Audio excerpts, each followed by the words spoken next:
Since the title of the Adhyaya is Raja Guhya Yoga, the sacred and esoteric knowledge, the esotericism or the occultness of this knowledge is what ought to put us in some questions.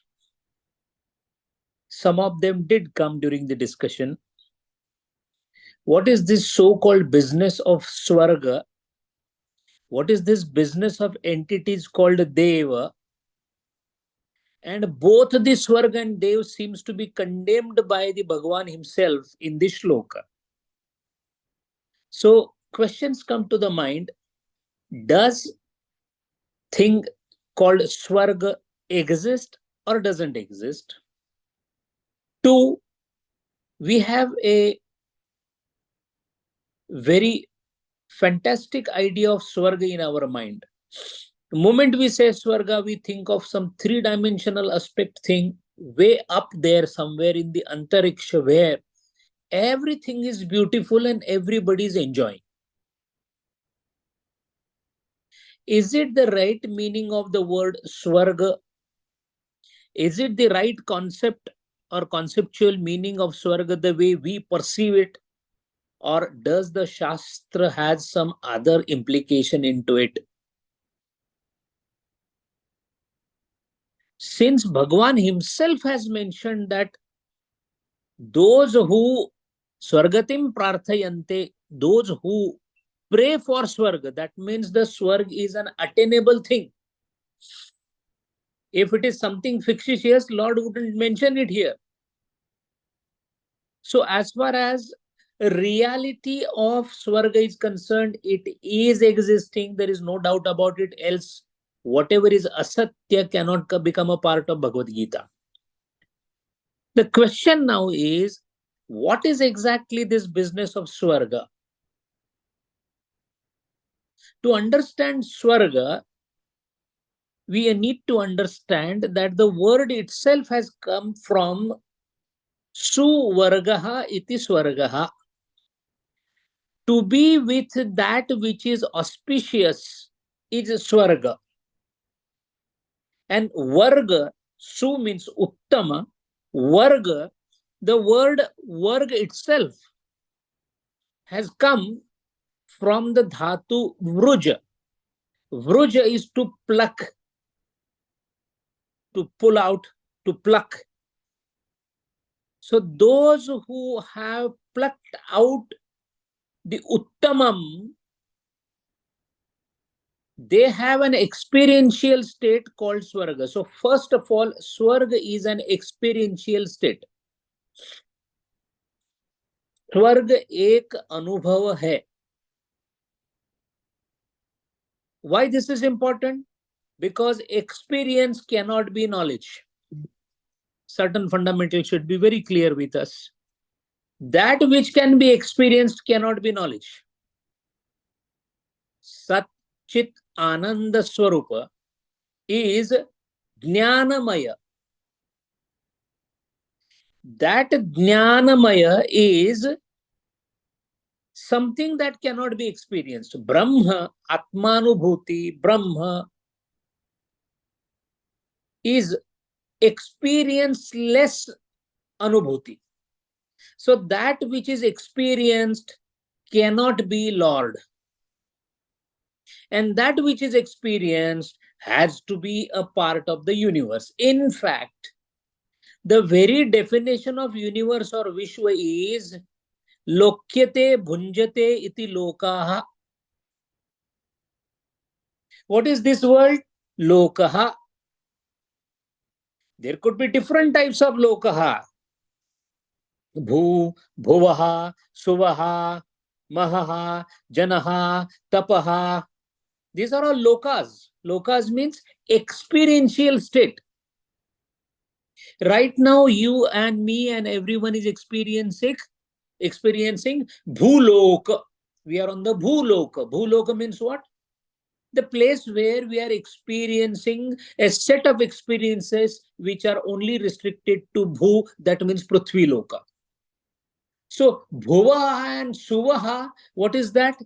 They are the ones who experience the set of experiences in Antariksha or beyond that. So it is nothing else. Sapta Lokaha and Sapta Patalaha is nothing else but set of experiences experienced by the experiencer in whichever body he is at that particular set.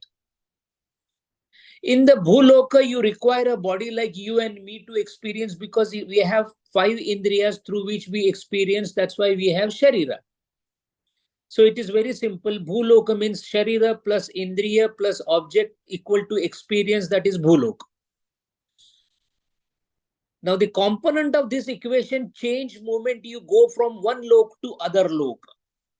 When we reach the Swarga Loka, Sharir as a requirement for experience is dropped out. Indriya as an experience is dropped out. But the experience remains. We cannot think of an experience without Indriya. Can a blind person see? He cannot. But without eyes, you can see in Swargaloka. Why? Seeing is an act which does not take the help of Indriyas. An electric car doesn't require fuel. It is a car. It drives. It goes from point A to point B, but doesn't require the fuel because it is electric car, not a carbon fuel car, hydrocarbon car, or the petrol car.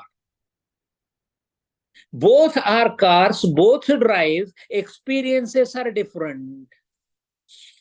In the electric car, there are no engine noises because there is no engine. Naturally, the experience in electric car is different than the petrol car. In the same analogy, the experience experienced in Swargaloka are far different than the experiences experienced in Bhuloka. And further to Swargaloka, they are far different than the Tapoloka. Although the level, quantum, and quality of the experience differs from plane to plane, yet the common denominator of all these is nothing else but experience. And experience in Sanskrit is called Loka. That means till the time Loka is there, you are a part of universe or the creation. When you are a part of universe and creation, you are subjected to two great limitations: space and time. Anything that is restricted, limited by space and time is in the universe. Anything that is beyond space and time is beyond the universe. That is called alaukika. This what we have is called laukika because it is loka, lokyate iti laukikaha. This is laukika. That means what I am presently experiencing. That which I am yet to experience, but it is available for experience at a higher level, is called paralaukika. And that which is not an experience at all is called alaukika. Alaukika is Atma Tattva. It is called alaukika jnana. What we have is laukika jnana. What the Swarga people have is paralaukika jnana. So alaukika is a jnana. Laukika and a paralaukika is a anubhavajanya jnana. Alaukika is a anubhava virahita jnana. Choiceless awareness. These are words of J. Krishnamurti. Choiceless awareness. I'm aware, but of what? Nothing. Just aware. Choiceless awareness. I'm aware of my body, objects, car, wife, family. It is a choiceful awareness. Choiceful awareness, lokya. Why these differences happen? Why I have a restriction? Why I cannot enjoy or experience what devas are enjoying? Why my experience is different than another person? My wife's experience is different than my. Why this difference? The experiential difference in each jiva is directly dependent on the level or the plane of the antakarana or the buddhi and its ability to reflect the light of consciousness through the buddhi. Every jiva is born with a prism called buddhi. Somebody whose prism is small, he shall refract the light to a smaller extent. To the extent you refract the light, that is called jnana. That much will be your jnana, anubhava janya jnana. So presently, my prism in my antakarana is unable to use the consciousness to go beyond extent to which my eyes can go. So I cannot see what is happening in California. Why? Because my indriyas, although they are able to see the sky, they cannot see California because there is pratibandha happening because limitation of consciousness. I cannot understand theory of relativity or perhaps the theory of thermodynamics or perhaps the quantum physics. Why? Limitation of my intelligence. My consciousness is not strong enough because my limitation of my buddhi is not letting the consciousness go to its fullest extent. The light that comes inside depends on how much the window is open. If the window is open through only a slit, a ray of light will come, not the whole light. The room will not be lighted. Similarly, if my antakarna is impure, its ability to reflect becomes dull, and I am born as dull-witted man. He is a villager. He cannot understand theory of relativity because he doesn't know physics because he's dull-witted. Dullness comes from tamoguna and rajoguna. So the one who tries to do an attempt to reduce the tamoguna and rajoguna, which it itself means he is trying to increase the capacity of the intellect to reflect the consciousness, his expanse of the reflection of consciousness becomes wider and wider. He gets larger and larger knowledge. Wider the knowledge, we call him intelligent man. Einstein was intelligent. He was not intelligent. He had developed an ability to reflect the consciousness through his antakarna in a far better way, which he used to concentrate through imagination on the aspect of gravity and came out with a concept like warping of gravity, warping of space, creating gravity, etc. So if one amongst us can become Einstein, then those who are not interested in theory of relativity but are interested in finding out the secrets of the universe, if they decide to concentrate and clarify or do extreme purification of their antakarana, naturally the reflection of consciousness becomes wide and wide and they start getting different experiences than what we get. These experiences at a higher level are definitely more intense and more wide. That is why in the second shloka, there is a word used for the Swarga called Vishal. Vishal is widened horizon of reflection of consciousness leading to wider experiences, intense experiences. And these wider and intense experiences are possible for the sattva gunatmaka antakarana. Sattva guna has an effect or side effect, whatever you call it, it is called ananda. Sattva guna means ananda. Increased sattva guna leads to wider reflection of consciousness because of purity of antakarana. Because there is a wider reflection and higher sattva guna, there is higher ananda. Naturally, The one who is drinking water also feel happy, but one who is drinking milk is further happy. One who is drinking the basundi is further happy, and one who is drinking the nectar or amrutam is far happier. Notwithstanding the fact that it is also an experience, but experience itself has levels, one upon the other, proportionate to the antakarana chitta shuddhi. The one who has done that naturally starts experiencing things in a different way. We see the world every day. We read the news and watch the news every day that so many people died of hunger, so many people died in accidents, so nothing happens to us. Why? Tamagunatmak antakarana.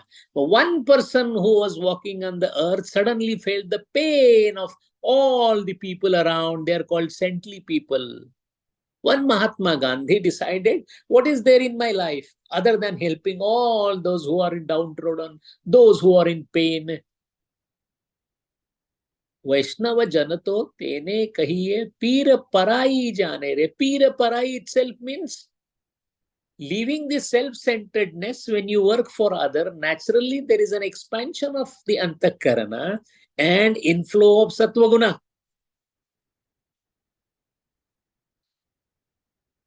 Converse to this, those who only think of themselves and add tamoguna in their antakarana, naturally their ability to reflect the Lord's consciousness through their antakarana is so small that they become dull-witted, and dull-witted are always rewarded with sorrow.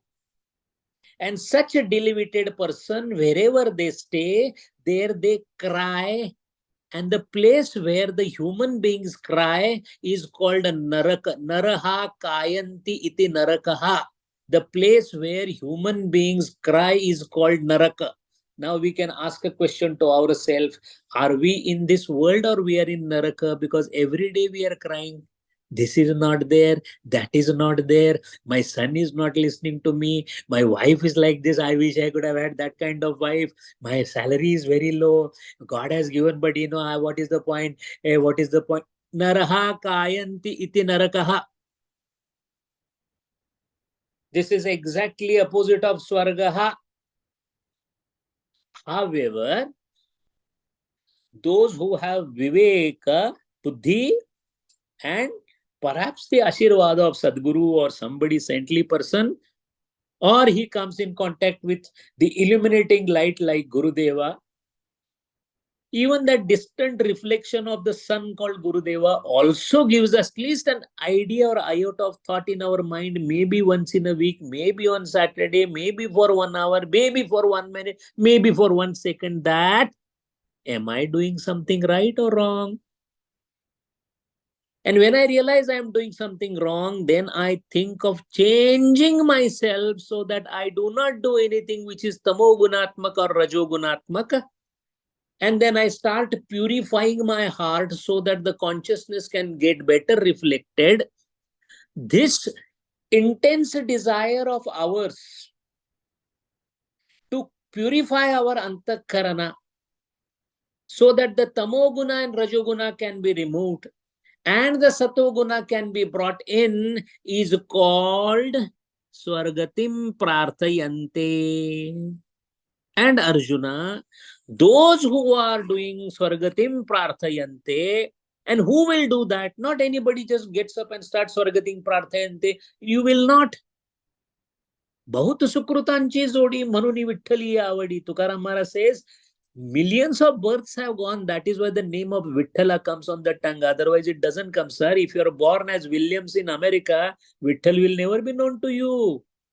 You need to be born in the place where the Adhyatma is Kashayanti Asamantat. Kashi is in Bharata. Jnana Prakash. Kashayanti Asamantat iti Kashihi. Kashi is in Bharata. That is why we at least know Rama, Vithala, Panduranga, Narayana, Vishnu. We know. Knowing this itself is a punyai. We will not realize it because it is easily available. Ask a person born in some Latin America, addicted to the drugs, not knowing what is religion, not knowing what is Shreyas, not knowing what is Dharma, confused.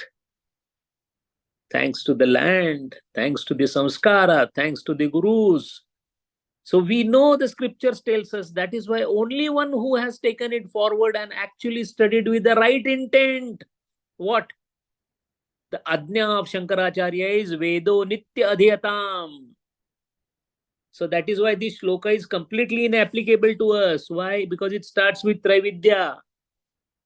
We hardly know there are four Vedas. We don't know even how the Ved looks like because we have never bought a book called Veda. How much ruchas are there in Rigveda? I don't know. What is there in Rigveda? I don't know. Yajurveda? I don't know. Samaveda? I don't know. We don't know Veda. Shruti is completely a blind spot for us. Then comes getting the book, studying the book, and doing the Shastrartha to have Shastra Krupa. Maybe a couple of births again. But the one who has really taken it seriously, opened the books and tried to read Traividya, and this Traividya is Ruk, Yaju, and Sam. And it's not only studying. While studying the Rigveda, every Rigvedic rucha is to be thought and contemplated upon. That is why it is called mantra, manana trayate. If the saying of the rucha is not helping you in your salvation, then it is only an utterance, not a chanting. A chanting would mean mantra. Mantra udghosha. Ud, to go up, you are supposed to say that and go up by increasing the sattva guna. So knowing the shabdartha, dhvanyartha, lakshanartha, jad lakshana, all three types of lakshanas, correct meaning of it, and then thinking about it. Mananam. Such a person who does Traividya, each of them are then given a title, not the reader, not the one who reads the Veda, the one who has understood and done mananam on the ruchas of the Rigveda is called Hota. Hota Rushihi. Hotara or Hota Rushihi is one who understood the Rigvedic ruchas in the right earnest and knows now how to pronounce it at the same time, how to complain. So contemplation and pronunciation at the same time. Invoking, starting with Omkara, Agni Mile, the first word of the first rucha of the Rigveda. Moment you say Agni Mile, the Agni Tattva should be in front of the eyes. What that Agni is, what is the nature of the Agni, starting from the normal Shabdartha of Agni as fire to taking it to the highest Lakshanartha of Parabrahma, Jyoti. That way, the Ruk is uttered by Hotas. The Yajuhu Ruchas are then in the similar fashion uttered by the Advaryus. And these Rigvedic ruchas are then put into the Saman, the melody, Ruk of Rigveda rucha, sung in Saman melody, becomes the Samaveda sung by the Rishis called Udgata. Udgata. He sings and moves upwards. Udgata. Udgita, as it is called as. Such were the yajnas available during the period of Aryan period, where there were many yajnas that were performed day in, day out. Other than making 2 square meals, rest of the time was spent only on yajnas, meaning only on remembering the Lord. That is why there was Paka Yajna, where the cooked items were offered as ablution. There was Sama Yajna, Agnistoma, Shodashi, Vajpayi, 7 types of yajnas were there. Haviragni Yajna, where Agni is considered as the main deity. So we have Agnihotra, which was done every day in the evening. So Havi was offered, the offerings. Then there was Veda Vrata Yajna. They are four in numbers. They are done by the brahmacharis who are studying the Vedas in the Gurukula. Then we have Shodasha Samskara Yajna for Grahastha, starting from the Garbhadharana to the last 16th called Antyeshti. The death ritual is called Anta Ishti. Ishti means Ishtika. Ishtika means brick. Brick means that which is laid down for the sake of Yajna. So Antyeshti. Then we had everyday Pancha Mahabhuta Yajna. The Bhuta Yajna by giving the food to others. Manushya Yajna by giving water and Bhiksha. Pitru Yajna by giving the Arghya of water. Deva Yajna by offering ghee to the Homa. And Brahma Yajna is done by doing Veda Patana every day. These five are to be done by everybody, including this Brahmachari to the Grahastha. After doing these kind of things, then that process called Shuddha Antakarana Vritti will start emanating. It was done all with the procedure. The Vedi, the altar was properly formulated. The entire science of putting a yajna is given in Shulba Sutras. The whole ishtikas, bricks were organized in the form, and the organization and the measurement, everything was given by the Yajurvedi Brahmana. So Adhvaryu was the first person and assistant to the Hota to lay down the bricks properly so that it can take certain shapes. Even sometimes the shape of a bird was given, because the bird, falcon, the way it flies at the top and knows where his prey is. Similarly, my mind will also fly to the highest experiences so that it will only aim at Brahmadhyana. So that is called Atirathram Yajna. All this methodology of Yajna is described in Yajurveda and Brahman part of the Vedas. It was not only saying the mantras, there is to be also the dialogues. Some yajnas were done for few hours, some were done for days, some were is to even go into months. In the community yajnas, there were discussions and dialogues also, including singing. They are all described in what is called as Gudha Sutra. In Gudha Sutra, in Shatapatha Brahmana, we do come across a dialogue like this, which used to happen during the Veda. And the dialogue is, what is born again? One Rishi from one side will be asking, the other Rishi will reply, Soma is born again and again. Then he will ask a question, what is the greatest vessel in the world? And then the answer will come that the world itself is the greatest vessel. Every question and answer was invigorating the thinking part of it. Such yajnas going every here and there. Few of them, because of sheer dint of concentration, then would become what is called as Traividya, knowers of the three Vedas. Arjuna, such Trividya naturally becomes Somapaha, the drinker of the Soma. Somarasa has always been a mystery. So far, nobody has found out what it is exactly. In the footnotes given in this particular commentary, there are two herbs that have been referred, of which most probably it was an ephedra herb. We in medicine use an injection which is called adrenaline. We all know adrenaline. It's a life-saving injectable drug. When person is almost dead and you're not sure the heartbeat has stopped, we inject adrenaline in the heart also. So ephedrine is the word which came from this plant called ephedra. It is a sympathomimetic drug. One of the things to remember is it is also related to that drug which is called methamphetamine. It comes from the same family.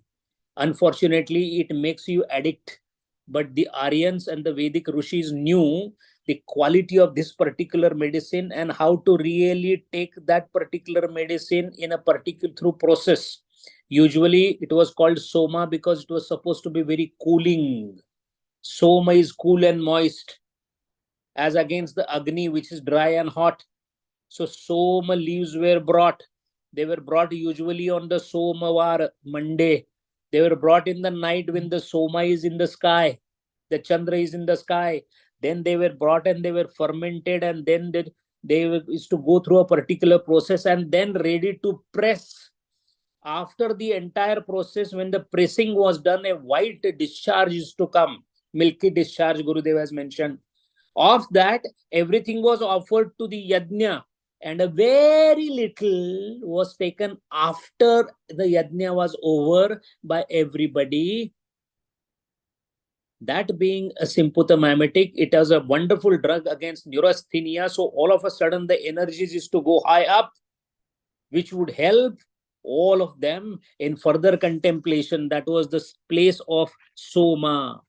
So one who is a Soma Paha, that means one who has understood the Vedas, knows how to do the yajna, does the yajna in the right earnest, and takes the Soma Paha, the drinker of Soma, naturally, because of his elevated thoughts in that entire procedure of yajna, all bad thoughts are gone away because you're contemplating on Lord. So it becomes rise to what is called as Sattva Guna Samvardhana. So yajna was an act of Sattva Guna Samvardhana. And when was it happening? Morning, afternoon, evening. It is called as Savana. Savana means 3 times in a day, morning, afternoon, and evening. So yajnas were going again and again, again and again. So such a chanting by the Hota Rishi, adequately helped by the Advaryu of Yajurveda, sung into melodies by the Samaveda Rishi, which is Udgita, and at the side was sitting the 4th Veda, Brahma Rishi, the Rishi of Atharva Veda, who used to correct if there is any mistake or maybe use supplementary verses. Because Atharva Veda was supplementary, only 3 Vedas are considered as mandatory, so it is called Trivedya.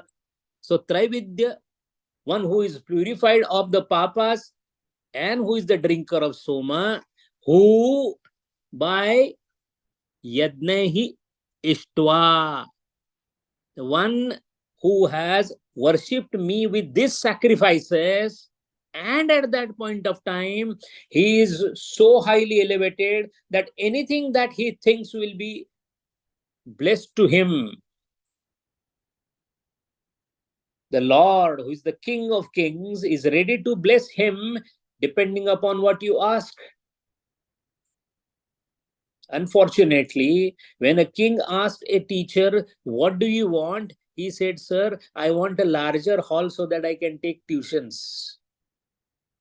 Although the king was happy with him, the one who was asking didn't know what to ask.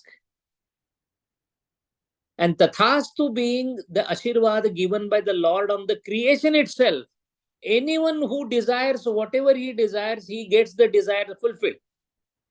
Ichha, Vasana has to be fulfilled with the karma, through the karma, and a karma phala is obtained.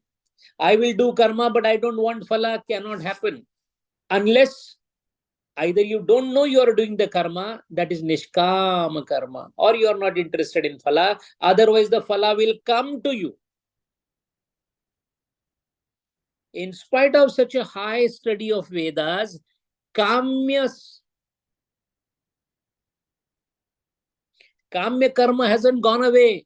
So what they want, hey Lord, let everything be happy around me. And what do we say every day?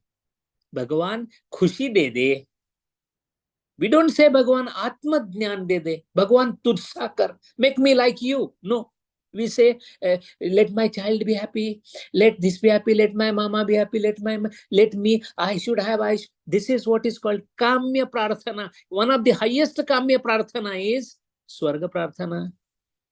Because what is the point in having an apartment to me for only 80 years? If I can have a big palace for 8,000 years, that is definitely a larger enjoyment.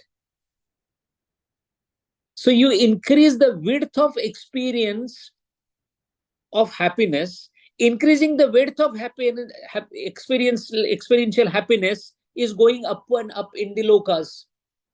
So those who are in the Swarga Loka, they do not have this Sharira because this Sharira is having a limited time. A firefly's life is only for, let's say, a dragonfly lives only for 1 day. So what is the point in asking dragonfly's body? Because it will last only one day. Similarly, the devas, they think, why should we have human body? Because it will last only for 100 years. Mine lasts for few thousand years.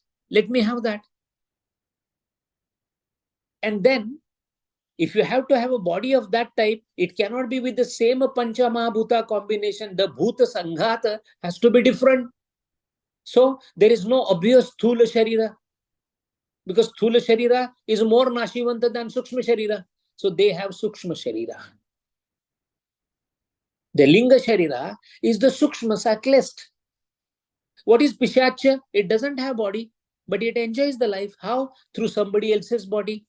Because it doesn't have the capacity. It is a tamo gunatmaka sharira virahita tiryaka yoni, nicha yoni. What is deva? Sattva guna yukta, urdhva yoni. No difference. The Pishacha is experiencing juices of thrown bones and all dirt through their eyes. They drink through their eyes.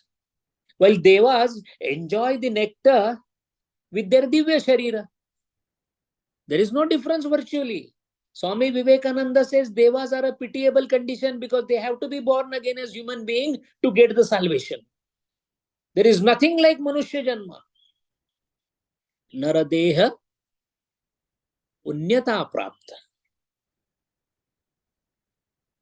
If you are flying only the aircrafts, you will always be going only on the stratosphere, but not beyond that. To go beyond, you have to come back again, take a rocket and then go beyond the atmosphere. Similarly, devas have to also come back. They punyam asadya, because they have the good deeds that they have done. Now what happens? Sura Indra Loka. Sura Indra. Sura means Deva. Deva means enlightened. Divi is the dhatu. Div is the dhatu.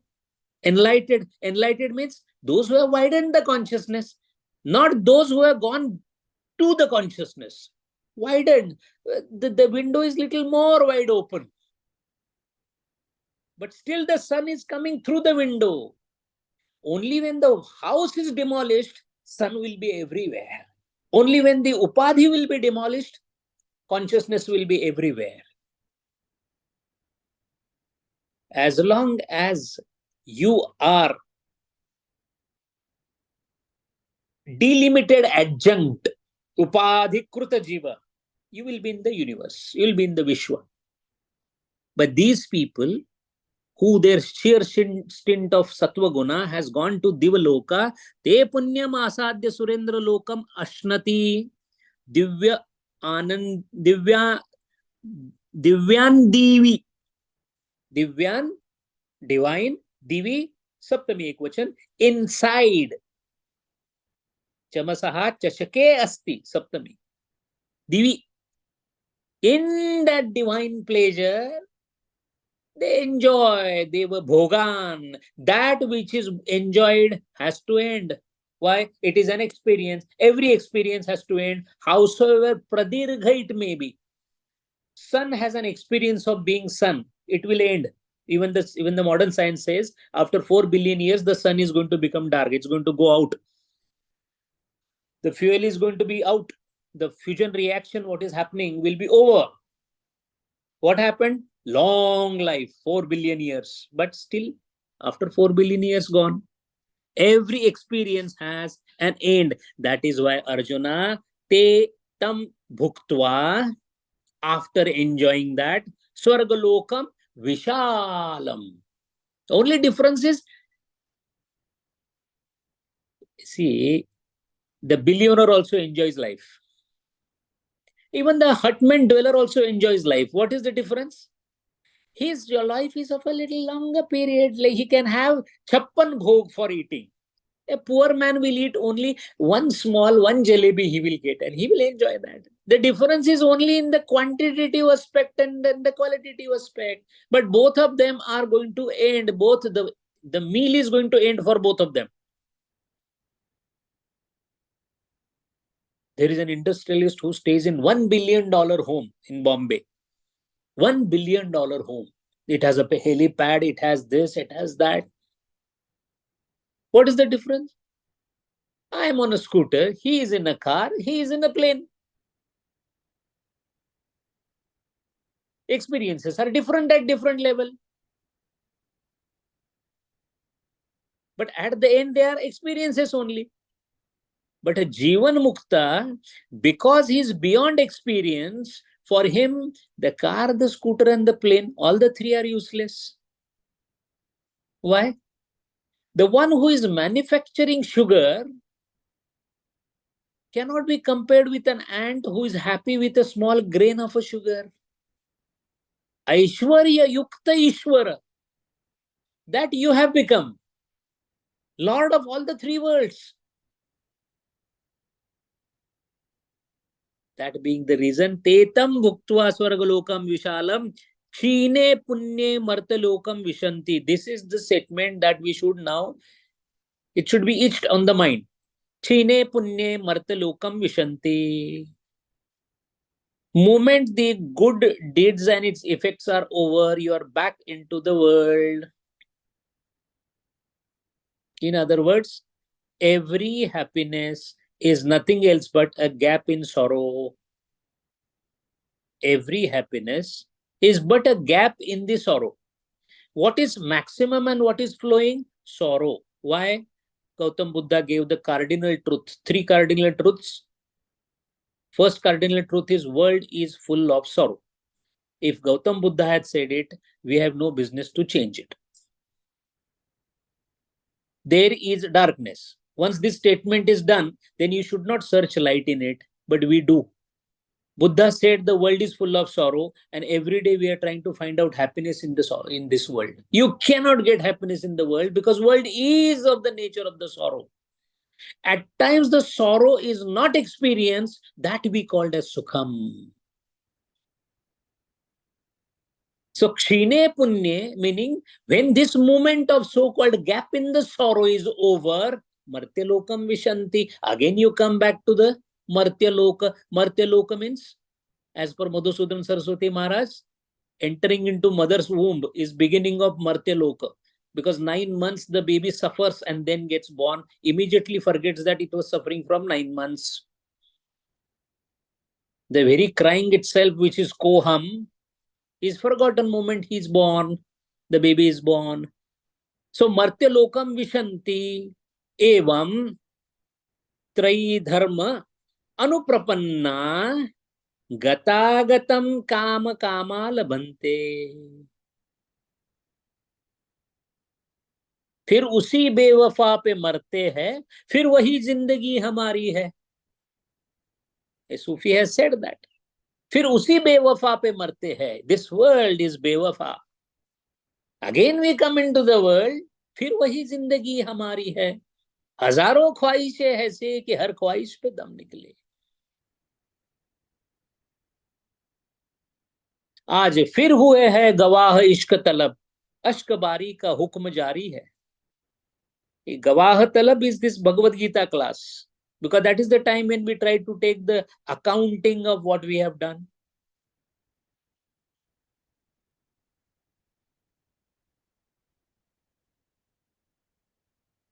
Shine punye martya lokam vishanti gatagatam kama kama labhante.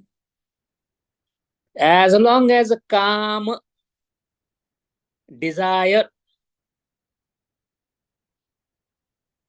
Chah, Swami Ramatirtha Maharaj has given beautiful couplet. We never should forget it. Chah chuhari chuhari tu नीचों की भी नीच. He says, desire, you are the worst of the worst enemy of mine. चाह चुहारी चूहरी तू नीचों की भी नीच. मैं तो ब्रह्म था जो तू ना आती बीच. Remove desire, we are Brahma. Add desire, we are Manushya.